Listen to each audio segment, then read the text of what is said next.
Separate Ways for Resident Evil 4 Remake is finally here. The DLC will run you $10, and I definitely think it's worth that extra cash. You'll get some really good value out of Ada's story. If you can't swing the cash right now for the DLC, but still want to get back into RE4, Ada and Wesker are now available for free in the Mercenaries mode. Ada's really fun to zip around with, and Wesker is just absolutely nuts. There are also some unlockable versions of the characters as well. Anyways, let's get to why we're really here. I'm not going to spoil the story beats in Separate Ways, but there will be some minor spoilers in certain areas. It's just unavoidable if I want to talk about it.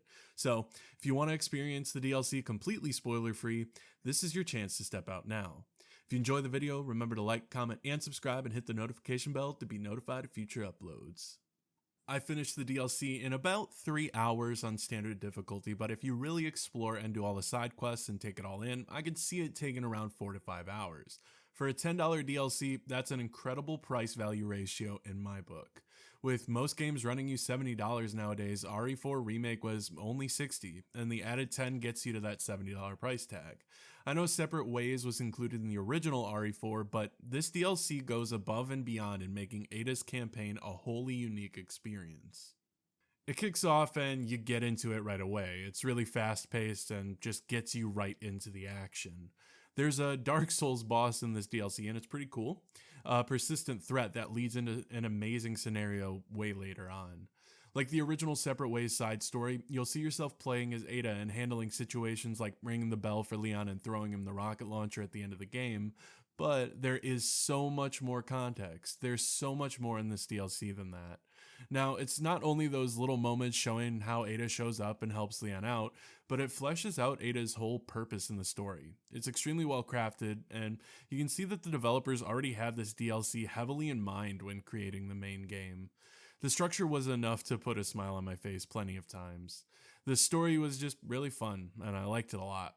Wesker is also a lot more integral to the overall narrative, and he is awesome. I love this version of Wesker. He's far more sinister. You also get a good bit more of Luis, and that's very welcome considering I really like his character, and it's fleshed out even more. The gameplay is what you'd expect. It's more RE4, but Ada has a grappling hook, and you'll definitely be using that plenty. I mean, come on, it's her signature thingy. With this in mind, there's also a bit more of an opportunity to stealth around and really pick apart enemies before you get into an action sequence, and some you can avoid entirely if you're stealthy enough. You're gonna have to fight though, it's RE4 after all, and Ada gets her fun arsenal to use once again. You'll start with a Blacktail and TMP, and pretty quickly get a sniper. In this version of Separate Ways, you'll have access to all of the features that the main game has to offer. You'll be able to purchase weapons like the classic Shorty shotgun and Boom Boom crossbow. You can also upgrade all your gear, sell treasure, and do side quests. The side quests in the DLC are really fun little things. Like, to name one, you have to go get a jacket to sell to the merchant, and you guessed it, it's Leon's jacket that he loses. How do you get it? A Ganado bro just chilling and flexing his new swag. There's stuff like this all over the DLC, and I'm all for it. Also, that grappling hook, yeah, you can use that to fly at enemies, you stagger, and deliver some awesome looking moves. It really adds to the flow of the fight, and you can do some really cool stuff just stringing this together with well placed shots. It's also used for some extremely flashy moments on some of the bosses. Just super fun and very Ada. Ada also has a cyborg eye. It's kind of weird, but it allows her to basically have Batman detective powers and solve puzzles and follow footprints. It's utilized pretty well and has some fun puzzles you get to use it for. There are puzzles in the DLC, because there has to be puzzles in an RE game, and they're in typical fashion. Well done. They're nothing too difficult, but that's okay, they're not meant to be. There are also plenty of files to collect to give you more backstory on the situation, and lots of fun tidbits along the way. There's just a lot in this DLC. This is probably the biggest spoiler here, so be warned. Pretty much all of the cut content finds its way here. I won't spoil them, if you know you know. I'll just show this one because it's a cute little callback. But yeah, it's amazing what they did with this, and it fits perfectly into Ada's campaign and gives you something to be excited for.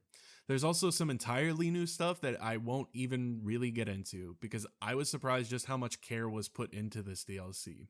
It's really the full package. There's not much more to say other than it's really good, and if you already own the main game, I'm sure you're probably picking it up. If you haven't picked up the main game, it's on sale right now on Steam. It's a great value and time to pick it up because you can just grab the DLC along with it. I wasn't sure what I was expecting with the DLC, but I wasn't expecting an almost full game quality experience with all the stuff that was missing in the main game and more. Capcom nailed it. They knocked it out of the park with the remake, and the DLC, I think they sent the ball into orbit. Good boy.